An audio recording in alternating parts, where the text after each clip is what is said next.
I mean, now that you've gotten a chance to go ahead, tune into the show, heart it, and share it out, it is time, everyone, to go ahead and talk some. What happened? Ah! There it is. There it is. All right, everyone. Whew. Candle nose. Right. Here we go.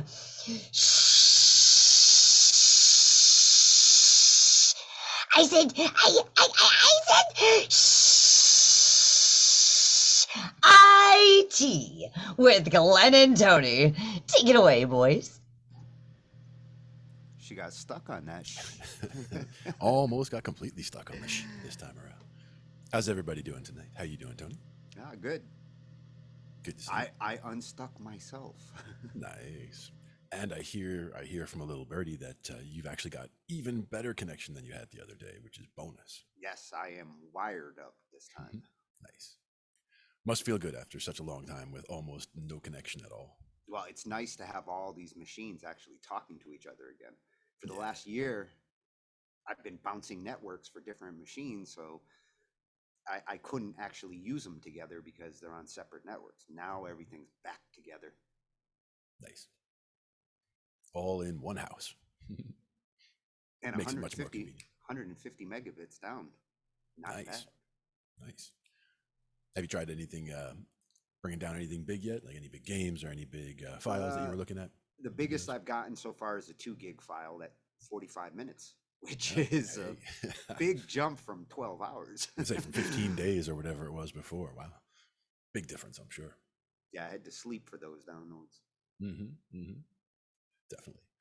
Now we got a number of things to talk about tonight, but we could go any which order you want. We can start with some music about stuff. We can start with testing things out here, making sure that your C music is going there. I think we saw that going before, right? Yeah. Nice.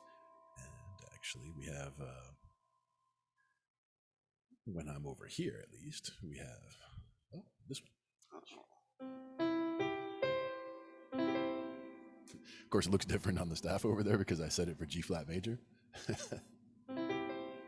which is 6 flats. But that was because of that song that we were listening to a minute ago, that "Wake Up, Rise Up."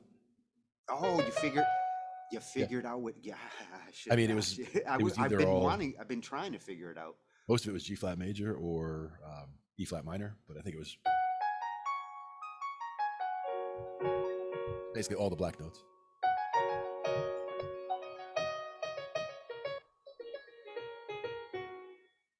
All that kind of thing.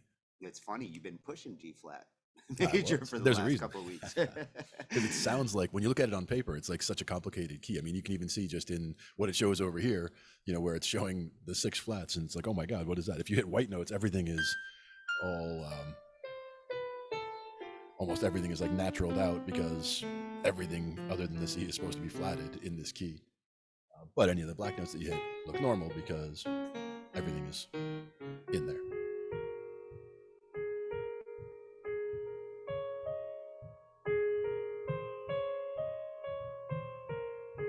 That's G flat major? I was actually doing G flat major pentatonic, where I was doing just the black no, notes. that's G sharp. Hold on.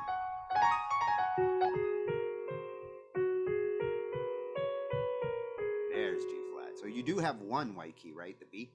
Well, what I was saying is pentatonic. With the pentatonic, we're just doing the black notes.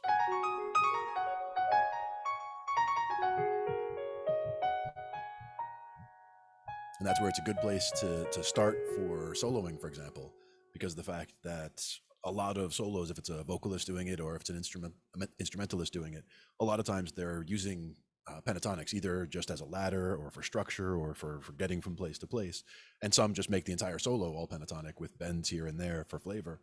But just starting out with that as a home position and knowing that you're either going to be trying to focus on that G flat or that E flat, depending on whether you're thinking major pentatonic or minor pentatonic, because all the black notes, if you're focusing on one of those two notes, that G flat, and that focusing on just means kind of starting phrases on there, ending phrases there. You don't have to do it every time, but it's a convenient place where if you start there, you'll hear it, want to come home to there. Especially if you come down. Plus you can do that.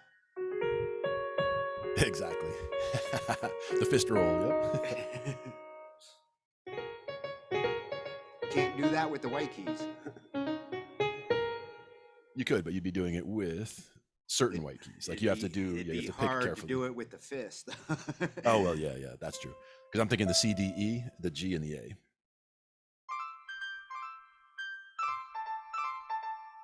Maybe not with the fist, but at the same time, it's just 3 white notes together, and then that white note, and then 3 white notes together, and that white note.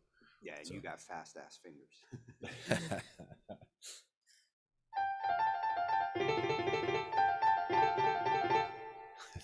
Just little trills like that, good to practice. Whether it's 3 notes in a row or whether it's in a certain key or not, just notes. Any notes. It's just kind of getting your fingers accustomed to going back and forth like that. And that's where I think those scales that I did as in piano lessons early in life pay off down the road. Like where stuff like that, I haven't even touched the keys in a while. But even when I was playing more, which would be decades ago, I was never all that fast. But it's just certain muscle memory kicks back in, and I think a lot of the bass and guitar stuff definitely helps with the keys as well, especially the left hand, because that's my fretting hand. So it's gotten, rather than it being neglected, like a lot of piano players will neglect the left hand because they're doing melody lines and big chords and stuff in the right. Count me in. And just hitting roots and fives maybe in the left, or just even roots, just to keep it grounded and keep a deep thing going, or even bouncing. But having some kind of a game, some kind of bass line creation that you can do with the left hand, even if you're only keeping things pretty simple on the right, whether it's just little riffs that you're doing, or even just little surround stuff where if you're hitting a chord, and if it's a C major chord, and you can do stuff where, like, if you're coming back to that C, just coming up to that D and down to that B, just kind of surrounding the note where you want to land.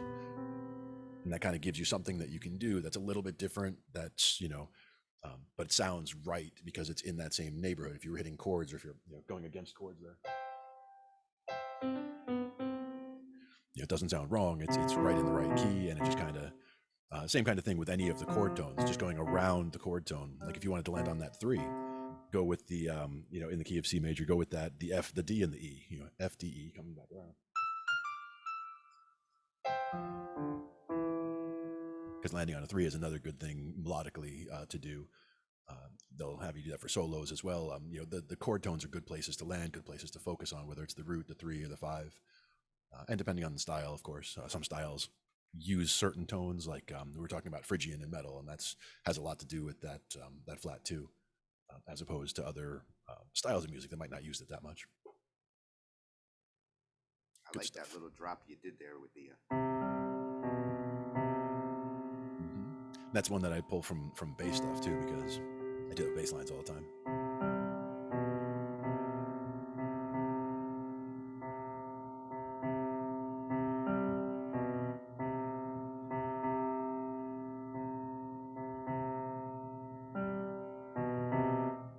Yep. And you can do that throughout a progression, even anywhere else in a progression. Like if you make that into a, if you're playing around with the 1, the 4, and the 5 in any kind of order, in some kind of progression, you could do the same thing on any kind you're going to land on a chord. You could make that transition. You were doing 1, 4, 5, 7, 1. Sometimes, but it depends on what chords you're doing. I was also saying you could just shift that whole pattern up to the 4 chord and shift that whole pattern up to the 5 chord as well for the different parts of the song, adding all kinds of nuance to it. That's nice. Yeah. And even there, I love seeing where you take the stuff. That's just like, a small suggestion, and all of a sudden it turns into something that's a musical phrase that I wouldn't have thought of just off the bat there. I like that.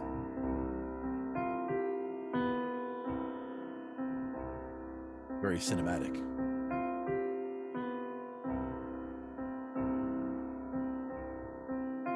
What about the A minor? Yeah. And then the G major.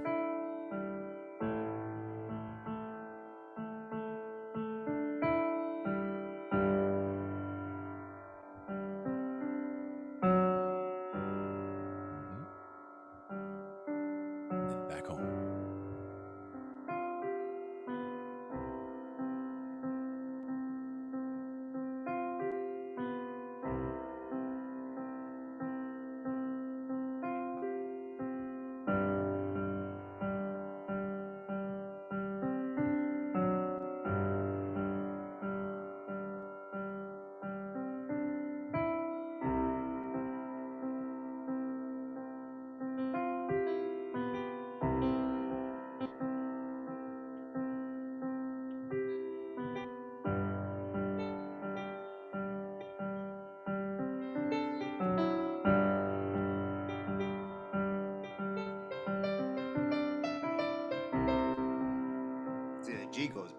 twice back to the C. Exactly. That G always wants to pull back to that C. That's what the good thing about the 5. The 5 always wants to pull home to that 1. A lot of the other ones do as well. Like the 1 will feel like home from just about anywhere, but the 5 is the strongest landing to me. As well as if you were coming down, like if you did a 3 to a 2 to a 1, it would feel, after that 2, you would want to go to that 1. So yeah, I want to change that too. See, to me, they should both be minor. The 3 and the 2 I would do as minors, though. I would be doing E minor, D minor, and then C. Because those feel like they want to land that way too. You could also go up with it. And that's more like E minor at that point. Even if I am in C, if I'm doing a 3, 2, 1.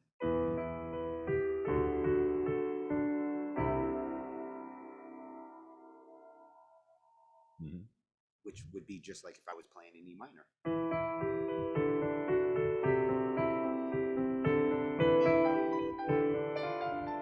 See, that's where, for me, the E minor, I would then want to do the D minor and then the C major to make it feel like we're in that C major.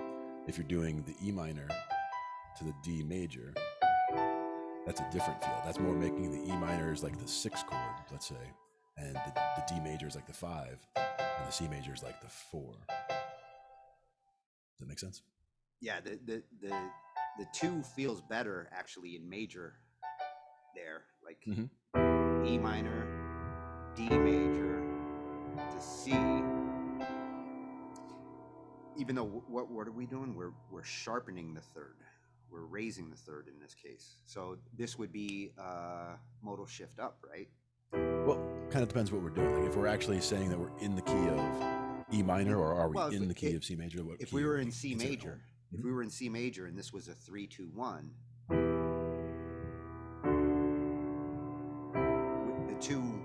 the 2 has a raised 3rd. So instead of a D minor, you're playing it as a D major, right? Yeah, the D minor to the C doesn't feel right to me. The fact that you have 2 majors next to each other like that, to me, in where we have those positions with chord structure, it's usually, that means those are the 4 and the 5 in terms of what would actually feel like home. So if the C major and D major are both there, then this would be technically in the key of G major as the 1. So if you looked at it, the only flat or sharp would be the F sharp. And then any of those chords in there would feel right. Yeah, you're right. G major would be the... And that's where G major pentatonic even could come in.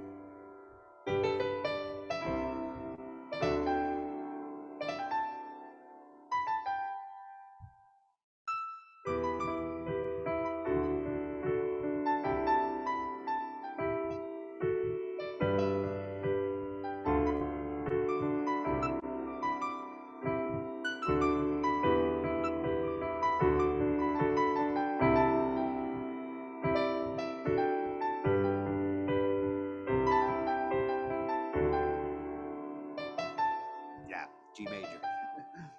Yeah, nice. I like that.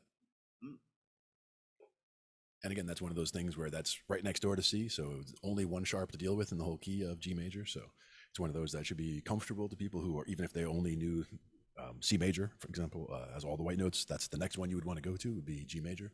Yeah, another one would be going G the other is way my with F other major. jam. F major is another good one to go to, where you're going the other side, where you're going 1 flat, where you only have to deal with the B flat.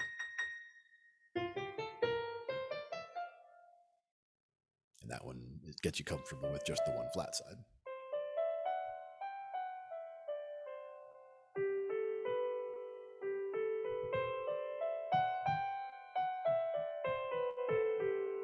And then if you went through the diatonic chords enough,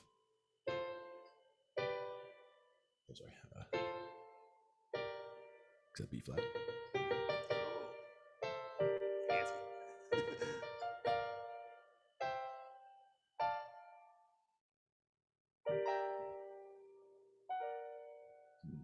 Every chord has just the B flat and all the white notes. So we just got to see which ones feel right.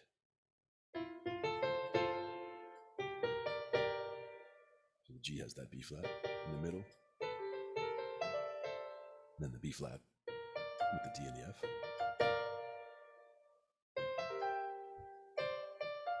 Oh, are you in G minor now? It's If you got a B flat in G. It's a B flat in F. Sorry, we're playing an F. Instead of playing in G, we went the other side of C. So there's a G, C, and F are the three, let's say, easiest keys, because C has no sharps or flats. You're talking F major? Yep.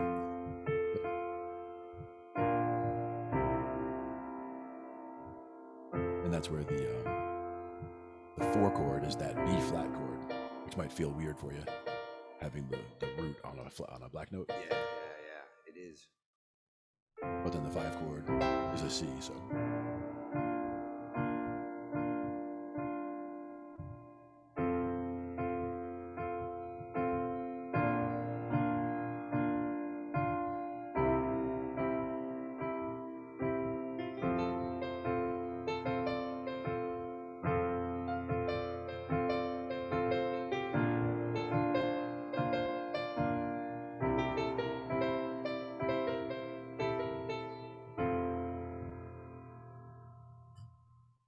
Yeah, that's one I do a lot.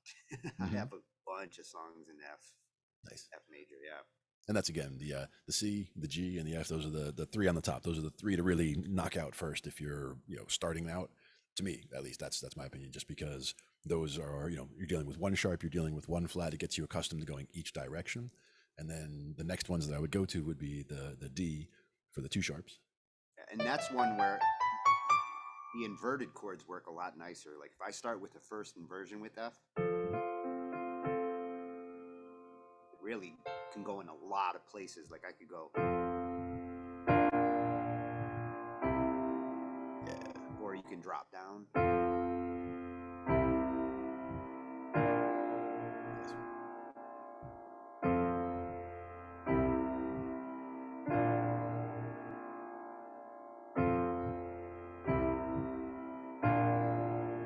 To me, that reminds me of I want to say it's a Springsteen song. It probably was. Basically, after those first 3 chords, there's like a little melody on the way back up. It could also be Teenage Wasteland. Yeah, there you go.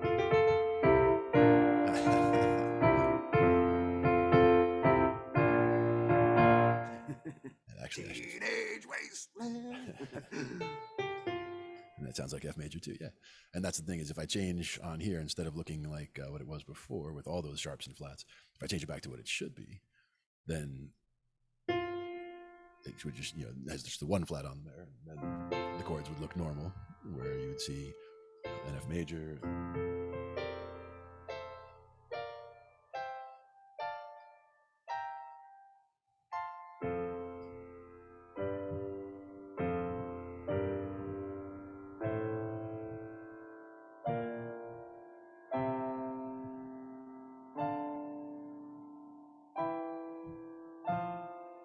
Nice. Yeah, that does kind of fuck me up around the B there. Yeah. And that's the thing, is getting used to that is important. So that's where, just focusing on one scale at a time, but again, starting with the ones that are most comfortable or most familiar to you, and then working towards the ones that are more difficult, more complicated, or give you more trouble, or even ones that are specific to songs that you want to do. But as you said, inversions can be very helpful, because as you were saying with like with that F, if you went F the first inversion, that makes it where you're already up here with an A, a C, and an F. So if you wanted to get that C chord in there as the 5 chord, you're already most of the way there, right? So it's like it's a very small shift to either just go, right to there as one way, if you wanted the whole, regular form, or you could do an inversion of the C chord as well, keeping the G on the bottom. But those kinds of moves are good to get comfortable with, because that's you moving, thinking mostly about, again, the 1, the 4, and the 5 if you're moving around in a major key, or the 2, the 3, and the 6. Or if you invert that, the 6, the 2, and the 3 look just like the 1, the 4, and the 5. That's the other thing that kind of messes with your head a little bit. But the same way that if you were looking at C, F, and G as the 1, 4, and 5 in a C major, if you were looking at a minor 1, 4, 5 in A minor, you'd be looking at the A, the D, and the E. And in both cases, they're set up in the same spacing as A1, 4, 5. So you can find them all the same way. It's just that 3 of them are major, 3 of them are minor. It depends on which way you're looking at it.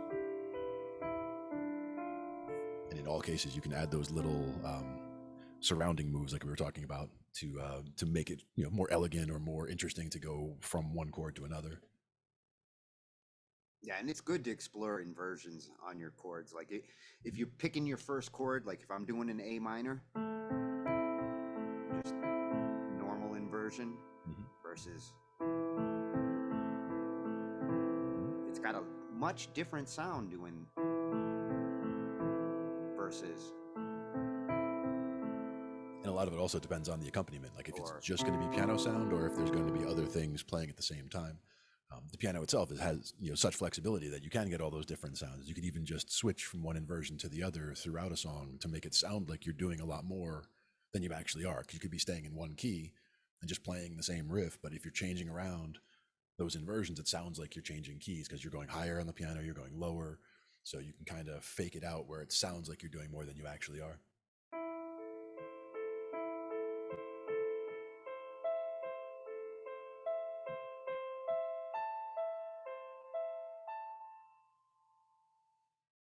that's three different ways to play an A.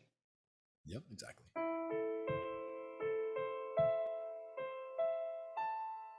And in all cases, if you had somebody doing that behind you,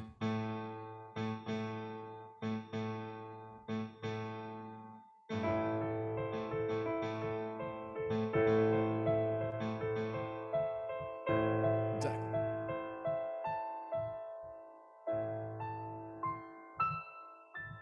Now, the other thing that you can try to do is if you take that same idea, but now with the left hand, you're starting out at that low octave right where you started, but then move it up to that third chord tone, and then move it up to that fifth chord tone, and then move it up to the octave above. Yeah, and go through that while you're doing those little.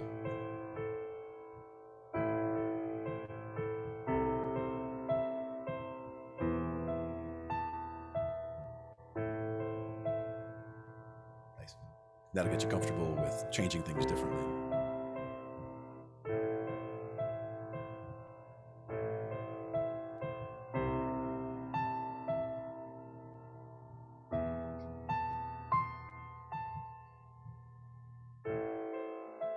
Or gotta have to practice that. Yeah.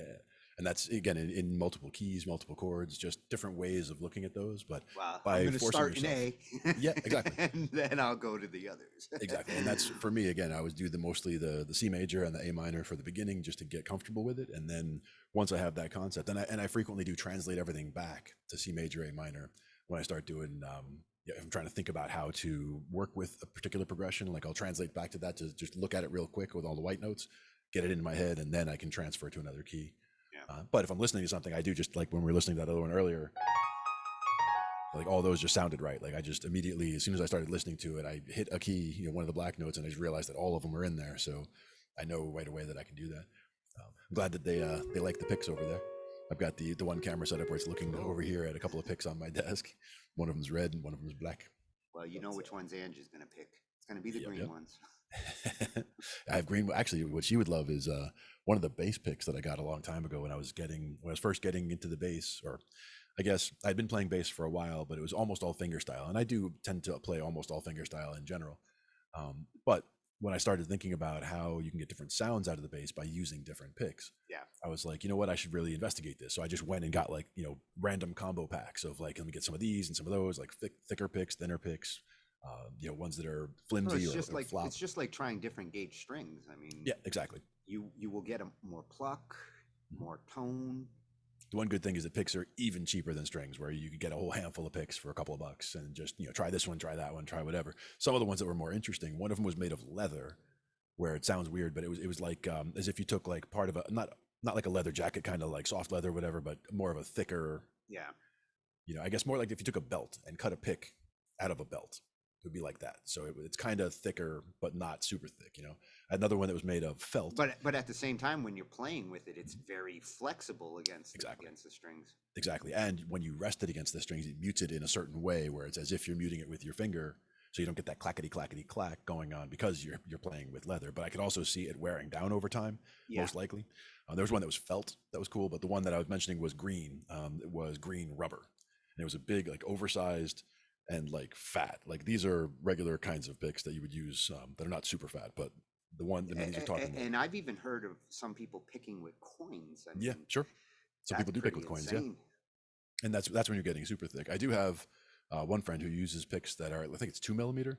And I mean, yeah, people are talking like 0.73, 0.4. I've seen people play with, really, really flimsy picks. But some people use 1 mil picks, but this one guy uses a 2 mil pick, which to me looks like a ceramic tile. I mean, it's like That's not a pick. super fat. That's a brick. Yeah, exactly. So that thing's not bent. There's no give on that pick at all. And that's the idea, is it's not supposed to give. So the way he's playing, it's more the way, if you were to focus in on the pick itself, where it connects to or like where it hits the string, in super slow motion and super high zoomed in, you'd see that the pick is it's not flexing at all, but it's just kind of bouncing back and forth between the fingers as the fingers are going up and down. The pick is, Yeah, making the strings get out of the way. You'd want to be using something like that for a specific type of song, like where it lends itself to, the bass or guitar part, where you want that hard pick. And I think a lot of it just depends on how hard you grip it also.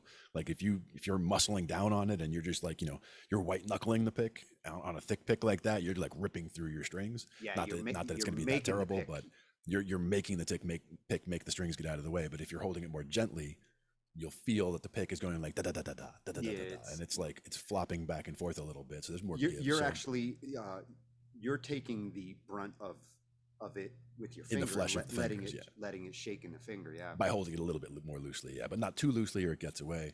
But some of them, like this red one that I have over here, there's actually holes in it that give it a whole lot of grip, and this one, the Jazz. Oh, the one on the left is the Jazz one. This is a Jazz pick. Yeah, it's a slightly different shape. Where it's a little bit smaller. I noticed that when I first saw him. I was like, that one on the left really looks like a. Can't really tell because they're a spaceship. Because they're so close to the camera. But if I do, maybe with my hand behind it, you can see. Like this is the smaller one, which is the Dunlop little heart, and the other one is bigger size, more like regular size pick. Over there. Oh yeah, but it actually has holes drilled in it. Yeah, I can see the holes. That's for the grip there. For the Dunlop, the grip is the actual words on the one side. The Dunlop USA is so the holes sticking out. Help you with the grip on them. Yeah, without having something sticking out, it actually stops it from slipping because, again, the flesh from your fingers actually gets into those little holes in a minor way. Like the flesh cleats. Yeah, and yeah, I mean, the grip from that is actually the best grip that I've seen from any of them. And there's a few different ones that I've used, different types that have, most of them have stuff sticking out of them and stuff where it's either like little dots. So it does work like cleats where it just sticks in between your. Yeah. I've had some picks that were like that where they had their little dots coming out. Mm-hmm. Yep. And that one I only picked up recently, but that was the little ones. The Jazz ones are a little bit smaller, and then the ones that I have that are even smaller than that. There's a little tiny, I call them teardrop, but it's like a super tiny and super thin. And that was one that a friend was using for, I think he was doing speed metal mostly. Now why do they call those jazz picks? Does it lend itself to I think jazz players use them jazz technique or one thing with jazz instruments? One thing with jazz that I see is that you don't have as much string bending. Now, I could be completely off base here, but at least from what I see, there's not as much string bending. So that could have something to do with the style and the way that you play. And that's actually the guy who uses the thicker pick I was talking about is a jazz guy, where he'll go off and play jazz standards, like even in the middle of just, we're hanging out in rehearsal and nobody's doing anything else. He'll just go off into a jazz standard on his own. And of course, if Cousin Jeff's there, the two of them jump right on. A jazz player will play even if nobody else is. Yep. And actually, the big stubby, Chris, is the one that I have 2-3 of those that I got for when I was playing bass. Because as I was getting interested in how they grip, I'd have to go find it. It's in the bag over there. But I actually bought a whole pack of the big stubbies because it's basically fat like the Dunlop here, but larger like this one, but also has, fat, like probably 4 times as fat as that red one, and has like a crater in the middle on both sides. So that if you're holding it, like, it's hard to describe, I guess, but there's just a crater, like a circular indentation on each side of so this. Again, it helps you to grip it. So it's like a big fat heart pillow, as big as fat as it is, but with a big circular indentation on each side that doesn't go all the way through, but it makes it a lot thinner and it makes it so that it sits in your hand there. And I use that on the 5-string. Yep, I was using that on the 5-string jazz bass. The Fender 5-string jazz bass, which mine is actually a Mexican jazz bass. It was, and I've had it since 2009, I think. So it's 2008 bass, I think. Hey, that's about when I got my keyboard. Yeah, and my guitar actually got 2000. It's a 2010 guitar. And I got that the SG standard. It's nice when you get instruments that can last a decade or longer. That's one of the big reasons why I went with something that was, a name that I knew. Somebody had asked me, "Oh, why didn't you get a Strat?" And I froze, kind of like thinking to myself, like, why didn't I get a Strat? And I really don't know. I mean, there wasn't anything specific that I have against Strats or against any particular guitar, but I know that a Gibson SG, and especially a Gibson SG Standard, Hey, I those was like, SGs are I popular. know it's going to be good. Like, I can get that from anywhere. I actually got it delivered to me rather than actually going and touching it and playing it in a store and taking it home, which I would normally always go You do were that. really sure you were gonna like it. I was really sure I was going to like it. So I ordered it. I got it. I loved it so much. And my buddy Mike got one that's the exact same year. Mine's black, his is red. That's the only difference. And then he actually had some custom work done on his, but he kept all of the original parts so that we have everything. We can put it back, exactly as it was if we needed to. But that only becomes important if you plan to sell something, and like neither of us have any intention of selling those SGs, because they're beautiful. And the main thing again came down to, if I asked somebody like Joey, who has 30 guitars and beautiful ones, he's got Les Paul custom shop stuff. He's got his what did he bring the other night? He brought out his Charvel. He brought the red Charvel out to the open mic the other night. He likes bringing that one out. He doesn't usually bring out the Les Paul custom, not for an open mic, but Charvels are moshers, right? I mean, yeah, you can play all. He likes it for speed stuff, yeah. But again, he's the guy who can get any sound for any song just using the guitar and an amp, not or even without another. He usually has his little amp with him, but he doesn't almost never uses any pedals for anything. I think he has an overdrive pedal that he'll break out once every few months or whatever, but almost always can play just about anything with just the fingers and the guitar and the amp. And for the different guitars, he does have, he's got Telecasters, he's got, Strats, he's got SGs, he's got all kinds of stuff. He's got original stuff. It's nice to have a guitar with a good tone all on its own. Yep. And if you're a good player, with a guitar like that, you really don't need to go nuts with effects. Mm-hmm. Yep. And that's the thing, is like any song that we do, like he will get enough, close enough to the sound that you should have on that song just from using, again, the fingers and the amp and the guitar. Yeah. And if I asked him, like, what if you had to only have 5 guitars, like which ones would you have to keep of the 5, or even if you tried to break it down to 3, like which 3 guitars I made it tough the other night. I asked somebody, like, one guitar. Yeah, that's what making would it too be tough. your one? Well, me, it would be a Strat. It's funny when you ask, like, why didn't I get a Strat? That would be my first choice, because I like their pluckiness and their clean sound. And that's what it comes down to, is what you're going to be playing with it, what kinds of styles of music you're going to be playing. I'm pretty all over the map in terms of that. Like, I'll play reggae 1 minute and Latin something this minute and rock here and heavy something that. And I'm all over the map with whatever. See, and I feel like a Strat is versatile with all those. All of them are. That's the thing, is it's not that any of them can't do anything specific, but it was more that, again, when I went with the SG, I knew it was something solid, so I went with that, but I also didn't know what I wasn't getting. But I don't think there's that many things that I can't do with the SG that I could do with a Strat. I mean, I get it that it's a 5-way switch on a Strat with the 3 pickups, and there are different things that you can do than you can with the SG with the 2 pickups and the 3-way switch. But at the same time, again, I don't sit there ever playing my SG going, man, I wish I had a whatever. It's like, whatever I'm playing, I could be playing a little, fake plastic ukulele and make something happen with it. It's like, I'm more interested in the result than what I'm doing it with. So that's kind of one of those things that's fun. So I'm not like a gear snob or anything, but it's one of those that when I bought this, it was because I knew it would last and I knew I would like it. Same thing with the Fender, like the Fender Jazz Bass. I also ordered that one and had it delivered and didn't actually play it before I got it. Once I got it, it definitely needed a pickup or a setup, because again, like we talked about the other day, as soon as you looked at it, all the strings were dead even across the bottom. Mm-hmm. And as soon as I looked at it, you know that the intonation's not right. Yeah, but that's the one you had to. That's the one you had to do last month. That you were fixing the intonation. That's the one I was fixing again last month. Yeah, just doing little tweaks on it, and I still have to look at it again. I think the truss rod needs a slight adjustment. But also the other night I didn't have my tuner with me. I haven't seen my my little snark tuner. It's like around here somewhere. I dropped it somewhere and it's just missing. So I didn't have it with me at the gig. So I was counting on Joey to have his, and he didn't have his. He's like, no, I got the Charvel. And I'm like, how does that help me tune my bass? But well, okay. you got good ears. Yeah, but it's also, I mean, the thing is though, again, it's important to be in tune. So I think my low string was probably a little bit low at the open jam the other night, but I just made up for it by bending a little bit whenever I would get all the way down there. But if it goes the other way, it's a little more tricky because you can't really unbend it to come down from being sharp. So I'd rather be flat than sharp, so I can, but just put a little more into it. but that also doesn't, doesn't sound great. It's just one of those that you'd be better off just taking a few moments out and just trying to tweak it a little bit and see if you get it. Oh wow, found my laser over here. Oh, Ooh. Hand wave the laser. you're like Doctor Strange.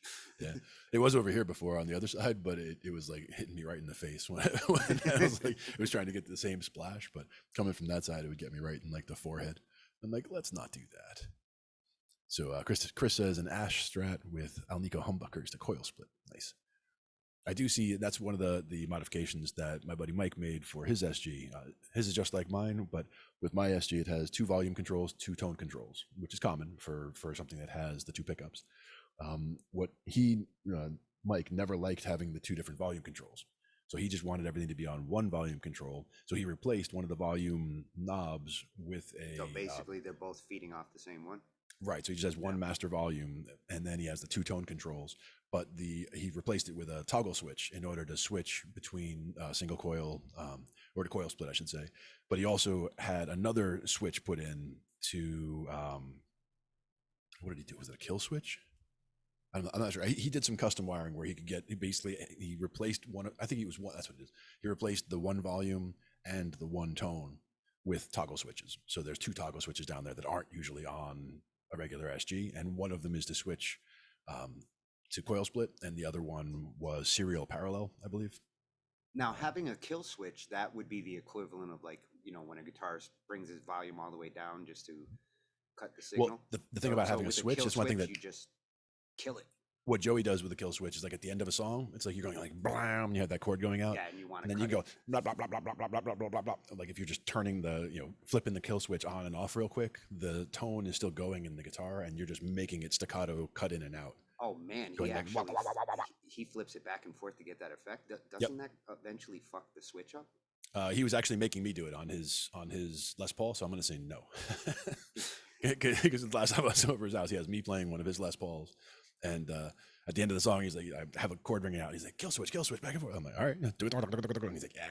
But actually, Chris was saying something about arcade noises. One of them that I saw, instead of it being a kill switch, was actually a regular arcade button, like, a plastic button like you would have in arcade. Oh, and when you hit the button, it kills it.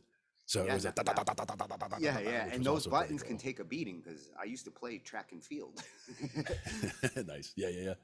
Track and field. That was they also had that with the ball for the Marble Madness ball. Yeah, well, track and field, you had to pound on those buttons to get the character to run. So if it can take that kind of pounding, then on a guitar it should be no problem. Yeah. And he's saying a kill switch is a push button, not a toggle. But in some cases, on some guitars, it's a toggle where it's on this way and it's off that way, and you flip it back and forth. Yeah, see, now with a switch like that, I would be hesitant to go hitting it a lot, like real fast, because those kinds of switches, it's like my headphones, Mike, that's getting all jacked up because flipping things like that, they wear out. And you're right, they do. But it's one of those things that, you don't use it all the time, but when you want to use it for that song, you've got the option there. And again, I don't have that on my SG, so I don't have that option, but some people do. We have some people putting in links here. We're not actually taking links tonight, but thank you. Yeah, DM at Angify. And we'll check it out. And you can use a 3-way toggle as a kill, by rolling back volume 1 on 1 pickup. 1 volume at 0 when you're toggling back and forth, because then when you throw it to the one that's at 0, you're at 0. And you throw it the other way. Good stuff. But it's one of those things. When it comes to the guitars and it comes to everything else, I'm a big fan of staying on top of the, watching the neck, seeing how it feels, seeing that you're not getting any fret buzz, like all the kinds of instrument maintenance things that are really important to stay on top of. And you don't have to do any of that with a keyboard, really. You don't have to do much of anything with your keyboard to make sure it stays in tune or to do any of that. But you have to make sure your equipment stays in, a good place, where all the cables are, all that kind of stuff. So, I mean, that's... Yeah, in the older days, some of the more analog type of synths, you had artifacts and hums and things that guitarists might deal with even now, but with today's keyboard equipment, it's pretty much plug and play. I haven't dealt with equipment hum since maybe 2008 before I bought this one. Yep. And Jobu in the chat there, he's definitely your guy for all of this. He's putting guitars together. He's doing all the kind of maintenance stuff. He's got all the answers on all that stuff as well. So good to see you joining us over here. Guitars inside and out. Absolutely.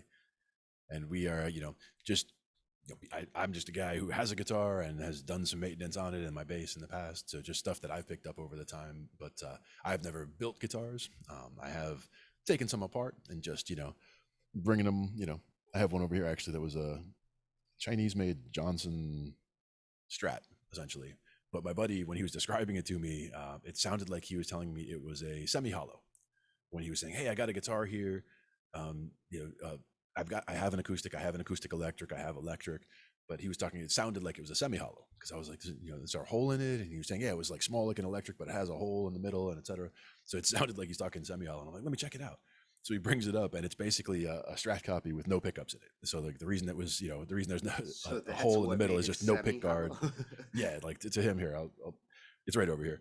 But what it was, I'm trying to think, it's been a few years now since I got it, but I did actually end up getting a pickup kit. So I have a fully wired pick guard that I could literally just take this guitar, take the strings off it, slap this on. Only thing I have to connect or solder up would be to the jack on the outside of the guitar. And then once I do that little bit of soldering, then the whole thing would be ready to go as a Strat with the 3 pickups over there. And let me grab the body.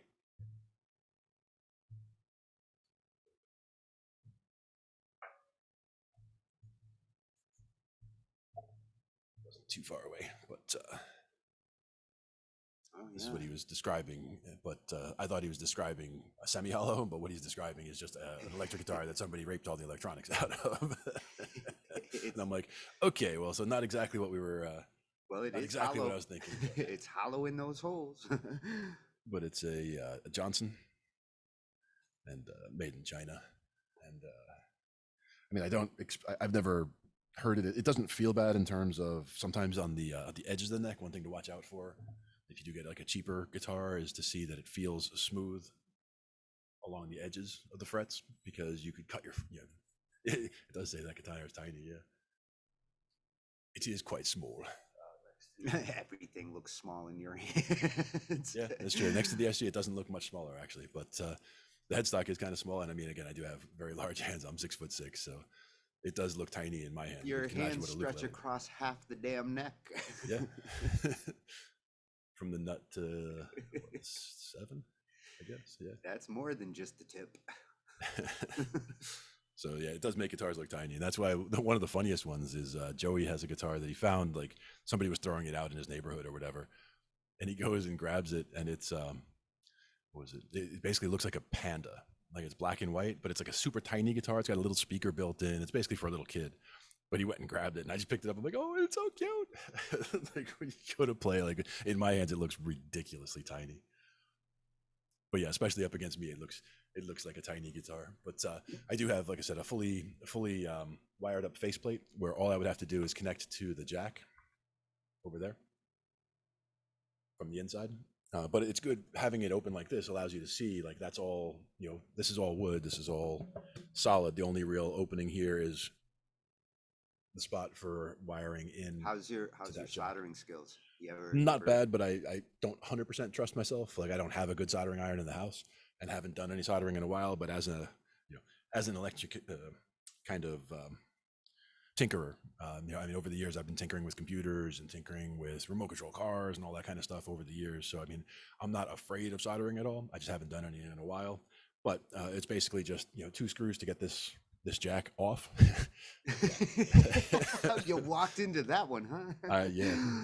And then you send the wiring from the faceplate through, solder it together, you put it back. I mean, of course, I would have Joe Boo could tell you how that it's not a big deal if you have a fully wired up faceplate and just want to bam, slap it in there, do that. It's the right style. It's got the 5-way switch, the 3 pickups. Everything. Oh, so when they use those faceplates, everything's like just right there, and you just put it right in. Yep. And it's actually, it's over there. Might have to like reach through the camera to get to it.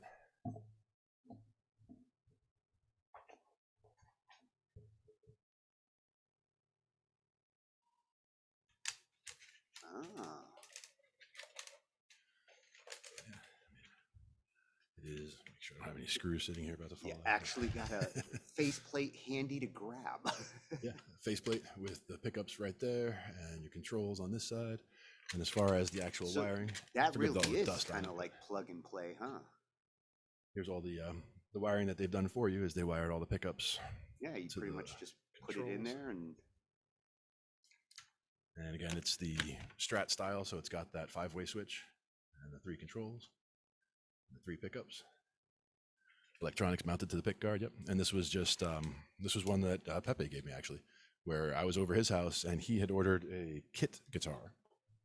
But the only reason he really ordered it was because he needed one of the machine tuners, or sorry, he needed one of the saddles. he just needed the part. Like, yeah, he needed like one saddle, and so instead of just getting a saddle that was the right way, he just ordered a kit for like the whole, and he got that whole faceplate and everything else.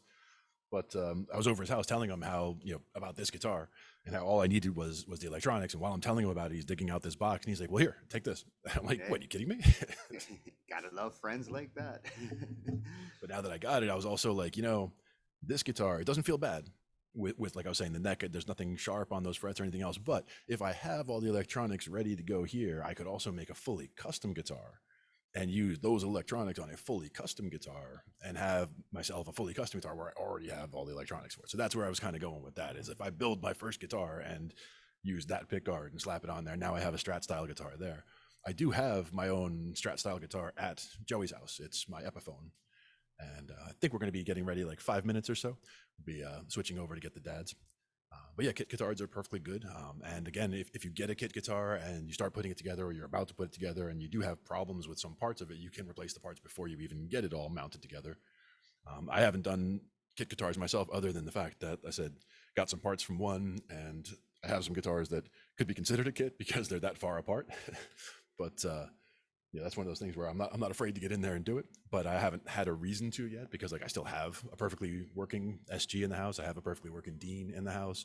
I have my bass. I have, all those guitars. Whenever I go to Joey's to play, I could play my Epiphone, that's the Strat style, but I also have access to this whole wall of guitars where I've got Les Pauls and I've got SGs and I've got the Charvel. I mean, just anything that I want to try out, I can just grab and try out. So I would be neglecting my duties to my own education to not grab different guitars at different times and try them out and see how they feel, because he's got some fantastic guitars over there.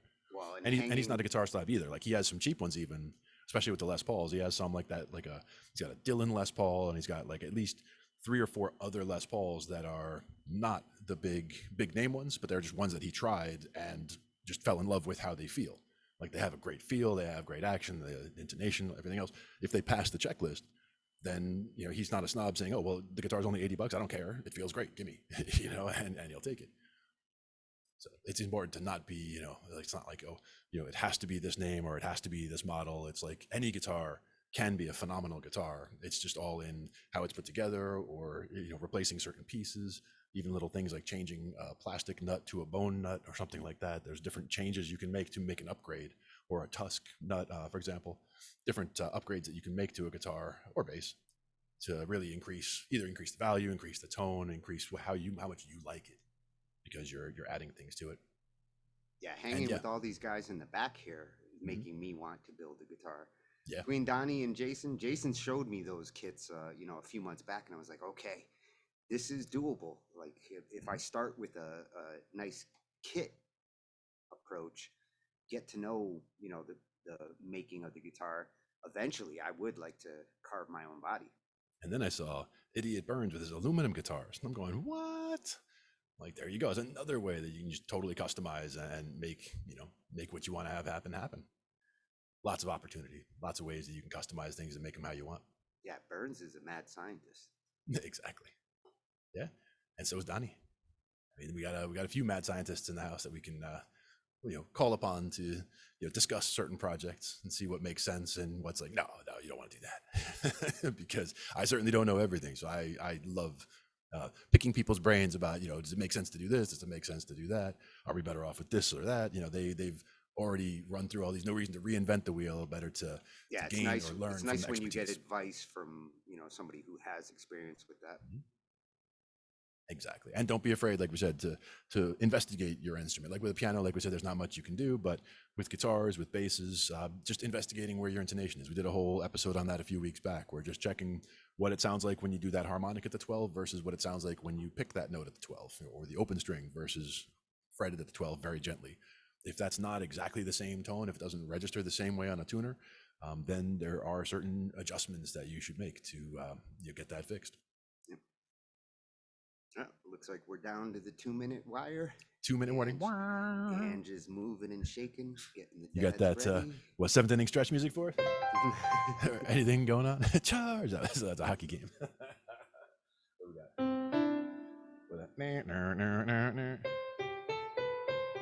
Oh, is that how you do that? I guess.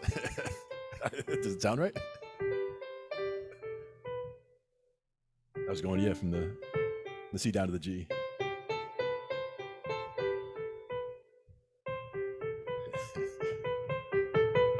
Come on, Ange. Come on, Ange. And then every once in a while, This has been a great episode of Talking Shhh I.T. And I know you know that they are going to be back around 10:30. So we're about to go ahead, tune in with the You Dad Me at Hello podcast on YouTube. And then you know what we're going to do? We're going to come on back and we're going to talk some more. I said, shh, I.T. with Glenn and Tony. thank you. See you guys after.